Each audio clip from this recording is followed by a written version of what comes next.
Welcome to Synagogues of England, Part 18. This is our fourth segment, focusing on the Jewish houses of worship in the London area. The first location is an overhead shot of Cop Foster's and North Southgate Synagogue. It is part of the United Synagogue Orthodox group. Its spiritual leader is Rabbi Daniel Epstein and has between 500 to 750 member families. It offers full services on a daily basis, both morning and evenings. There are plans to establish an Eruv in the area. It started at the end of World War II as a break-off of the Palmer's Green and Southgate Synagogue. By 1950, they had moved to the location shown here. They had also established a branch in the Hadley Wood area, but in 2013, that congregation separated and became their own synagogue. Here's a different look to the front of the building we have been unable to show you otherwise.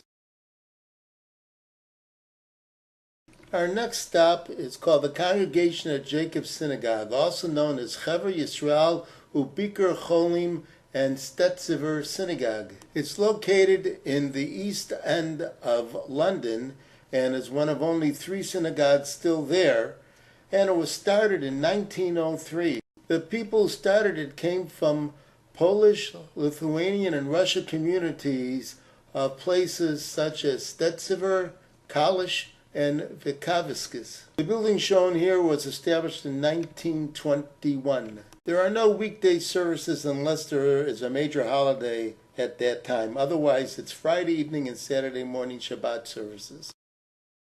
The congregation does not list a rabbi. Here's a shul that no longer exists. It was called the Cricklewood Synagogue. Prior to that, until 1931, it was known as the Willesden Green and Cricklewood Hebrew Congregation. It closed at around 2005.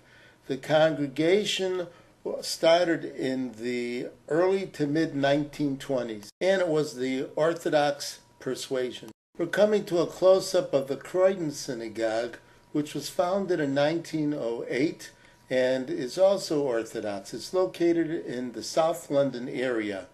The building shown here was erected in 1995, and its rabbi is Natan Asmucha. We checked a couple sources, and the building we're showing you here is definitely the David Ishag Synagogue in London, and it's also known as the Neve Shalom Sephardi community. It started out in 1970. The building shown here was renovated to its current look in 1990. Rabbi Irving Jacobs has been its spiritual leader for over 25 years. Besides the requisite 3 services for Shabbat, there is also a Sunday morning minyan. Services are open to members and invited guests only. Here is a look at the sanctuary interior. Here is another closed synagogue. It was called the Dallas Hill Synagogue, and it was also of the Orthodox persuasion. The building shown here was erected in the late 1930s. By the mid-1990s, the congregation was having extreme financial difficulties.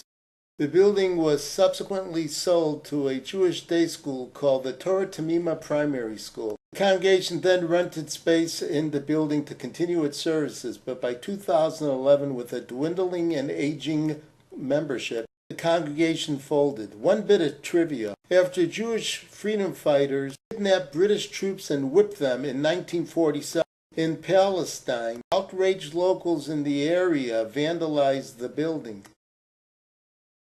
Our final stop takes us to the Ealing Synagogue. It was also known as the Ealing and Acton District Synagogue, the Ealing and Acton Associate Synagogue, and the Ealing and Acton Hebrew Congregation way back in the early 1900s. This congregation started in 1916, and it was affiliated with the United Synagogue Orthodox organization. Note that a Montessori school is sharing its facilities.